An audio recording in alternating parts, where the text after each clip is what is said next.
खूबसूरत वादियों के बीच में बसा हुआ वो एक शहर जो कभी एक गहरा तालाब हुआ करता था, जहाँ पे बहुत सारे सांप और नाग वास करते थे। यूनेस्को वर्ल्ड हेरिटेज साइट अपने तंत्र मंत्र विद्याओं के लिए प्रसिद्ध और ऐसे कई गहरे राजों के लिए प्रसिद्ध। जी हाँ, हम बात कर रहे हैं काठमांडू, जो कि नेपाल में स्थित है, जहाँ पे भगवान शिव के सम्मान में बसा है एक बहुत ही प्रसिद्ध मंदिर, जिसका नाम है पशुपतिनाथ मंदिर, जो अपने अंदर कई ऐसे गहरे राज दबा के बैठा है जिसके बारे में बहुत कम लोग जानते हैं। अप्रैल 2015 में नेपाल के काठमांडू को एक बहुत भयानक भूकंप का सामना करना पड़ता है। देखते ही देखते सारे मकान, सारी दुकानें मिट्टी के मलबे में तब्दील हो जाती हैं। लेकिन एक ऐसी जगह भी थी जिसको इस बात से कोई फर्क नहीं पड़ा। वो जगह थी पशुपतिनाथ मंदिर।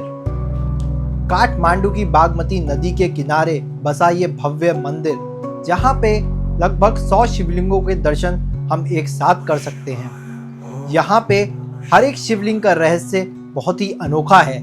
इसके पीछे कोई ना कोई कहानी छुपी है।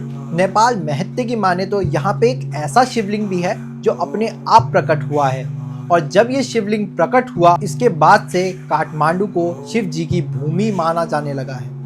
अगर इस कहानी को माने तो एक बार भगवान शिव अपना धाम छोड़कर स्वयं धरती पर आए थे, तब वो काठमांडू की इस बागमती नदी के किनारे रुक गए थे, और यहाँ की सुंदरता देख के शिव जी ने फैसला लिया कि वह कुछ देर यहीं आराम करेंगे।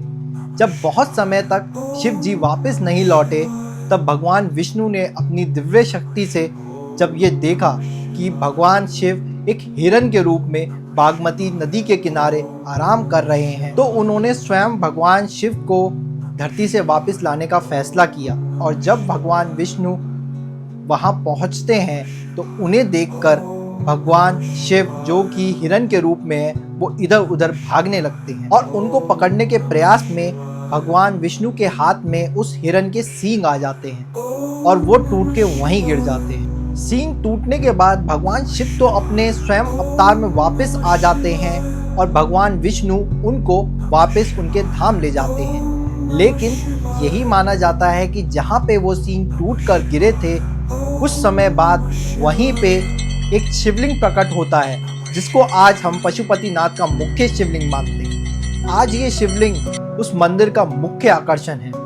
माना यह भी जाता है कि इस शिवलिंग के 4 चेहरे हैं, जो कि भगवान शिव के 4 अलग अलग रूपों को दर्शाते हैं। कहा यह भी जाता है कि इस शिवलिंग का एक 5वां चेहरा भी है, जो तांत्रिक विद्याओं से जुड़ा हुआ है। हमारी पुरानी कथाओं में कई ऐसे रहस्य हैं जो समय के साथ कहीं ना कहीं खो गए हैं। इसी तरह जब 2015 में काठमांडू में जब वो भयानक भूकंप आया, तो पशुपतिनाथ मंदिर के साथ एक जगह और भी थी जिसको कोई फर्क नहीं पड़ा।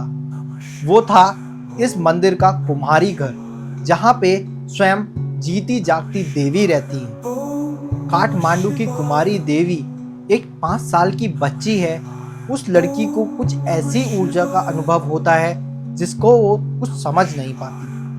वहाँ के लोगों का ये मानना है कि बाल अवस्था एक ऐसा समय है जब भगवान स्वयं बच्चों में वास कर सकते हैं, क्योंकि उनका मन बहुत ही नेक और साफ होता है। इसीलिए जब ये बच्ची बड़ी हो जाती है, तब वो सामान्य रूप से अपने घर वापस लौट जाती है, और इसी के बाद कोई एक अनेक छोटी बच्ची को दोबारा से उस जगह लाया जाता है। पशुपतिनाथ मंदिर को 12 ज्योतिर्लिंगों में से एक और केदारनाथ का आधा भाग भी माना जाता है।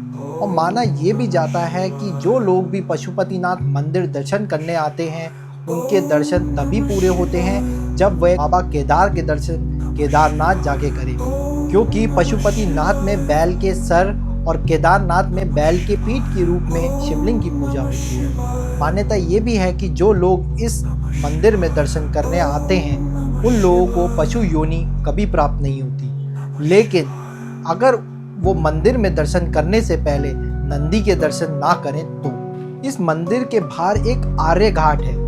माना यही जाता है कि सिर्फ यहीं का जल इस मंदिर में चढ़ाया जाता है, कहीं और का जल यहाँ लाना सख्त मना है। बहुत सी ऐसी चीज़ें हैं जिनको हमने अपनी आंखों से देखा है। कुछ लोग इन पे विश्वास करते हैं, कुछ लोग नहीं करते, लेकिन समय समय पे भगवान अपने होने का प्रमाण हमें ज़रूर देते हैं।